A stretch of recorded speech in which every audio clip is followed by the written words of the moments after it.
Capacity Buildings was set up back in 2006.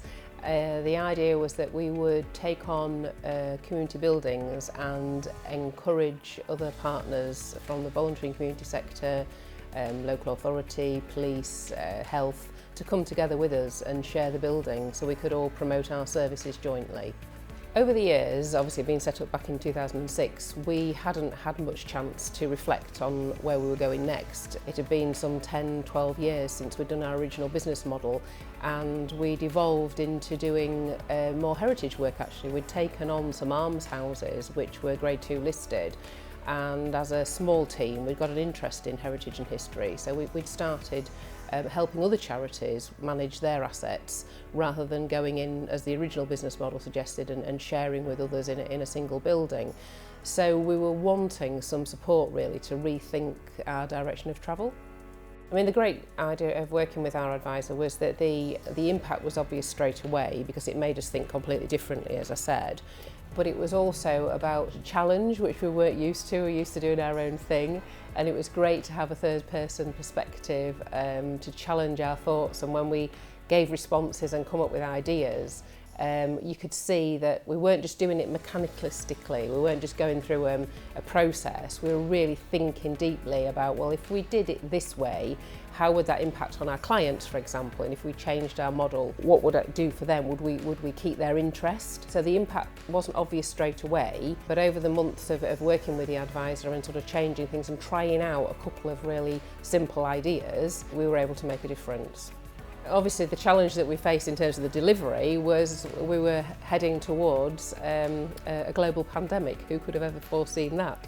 So we did some great work with our advisor. We went to some workshops that were recommended to us. We did some research online, which wasn't something that we'd actually had time to do, but the advisor gave us some pointers, and we went and had a look at some other business models that were working for other heritage and culture organisations, which, as I say, wasn't a field that we were familiar with, but that was really useful.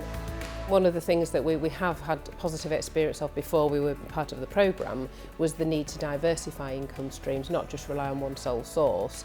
Another one of the strengths of the programme was to give you ideas about social impact investment and where to go for that. We worked quite a lot through the workshops and the support from our advisor on thinking about social impact on the people that we were working with and the area that we were investing in. However, we did diversify our income streams. We had lottery money, we had heritage lottery money, which isn't something that we'd had success with before, and we were able to show a difference to those people, both in terms of volunteers and the clients that benefited from our work, the value of and the importance of the difference it made to their community.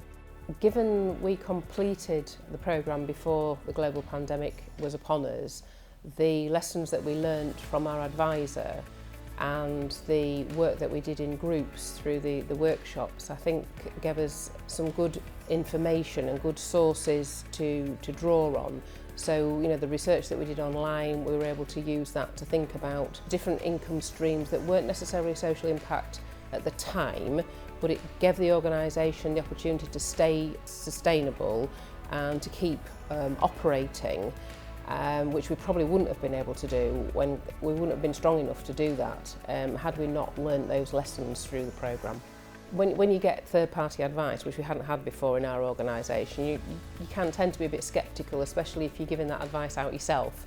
And I had several debates with our advisor about that. But she was great, she was really flexible, she was really challenging, and that's what we actually needed, somebody to push back.